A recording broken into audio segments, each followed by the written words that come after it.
Alright guys, just some quick assignment instructions just in case you don't know what you're doing.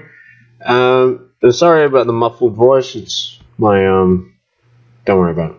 Anyways, so here we go. So what I want you to do, go to Edmodo, okay, and on Edmodo what I want you to see is that I want you to download the assignment. Okay, and this is gonna come up just before session 4. Alright, download the assignment. What I want you to do next is you have two options to do this. You either can complete it via printing the assignment, okay, and you can write on paper,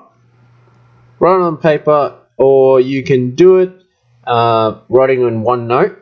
Once you're done, you can either export it in OneNote as a PDF, or you can print it and then scan it to yourself and then export it and save it as a PDF. Okay, so that's what this is saying.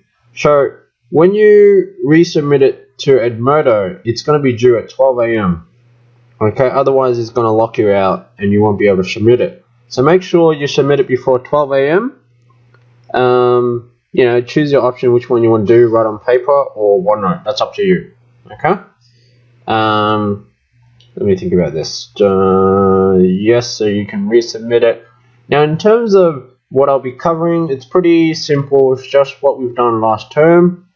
I do just want to make sure that you're up to date, since I'm going to be away today, possibly tomorrow. Okay. But if you do need help during session 4, then I've made some short videos how to differentiate certain problems and posted them up onto the portal. That's in your term 4 folder, so check it out. Number 2, I've also created a small group in Edmodo. So when you log into Edmodo, on the left hand side there's a small group. It's called Chapter 19 2022 Differentiation. So you can post questions there, and I'll be monitoring it during session 4. So if you post questions, I'll see it, I'll answer it. Now if there's a lot of questions that come up that's frequent that I think you find difficult, then I will make a video solution on spot and I'll try to post on the portal ASAP. Okay, so hope everything's good, welcome back, and happy term 4. Anyway, thank you for all your patience, and this is my cheeks. This is 3 days ago. There you go. But it's gotten much worse since that day. Alright, thank you. Alright guys, we're gonna try to explain to you how to differentiate, or revise again, how to differentiate fractions and negative powers and square roots. So let's try to do this quickly. So I want to find derivative. Now I can differentiate each one individually. Okay, so let's do the first one first. So I got dy dx equals 2, and I'm just going to zoom in just so you can see. So 7 on x squared. I can rewrite this as 7x to the power of negative 2. And with the square root function, remember this is to the power of a half. So I can write this as minus x to the power of a half, and then plus, well, this is 2 to the power of x negative 2. This is my goal. I just want to rewrite everything so that it is in terms of, right, in terms of x.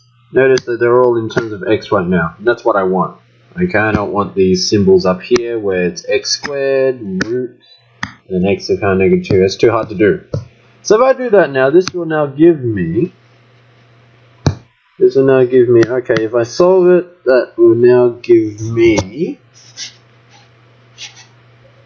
negative 2 times 7 x to the power of negative 2 minus 1 minus half, when the power down, x to the power of half, take away 1, plus negative 2 times 2 times x to the power of negative 2, take 1. You see, I'm just using the power rule here. The power rule And so this now gives me negative 14 x to the power negative 3 minus half times x to the power of half minus 1, which is negative half, minus 4x negative 3. Okay. Finalizing the answer, this is the same thing as writing negative 14 on x cubed.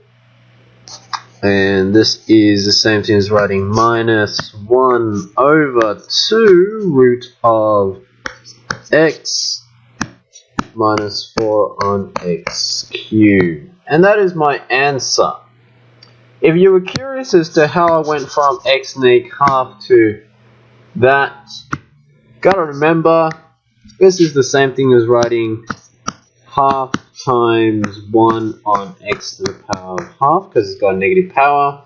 This is the same thing as writing half times 1 on root of x, which is the same thing as writing 1 over 2 root of x. Okay? So anyways, this is my answer. There you go. That's negative powers.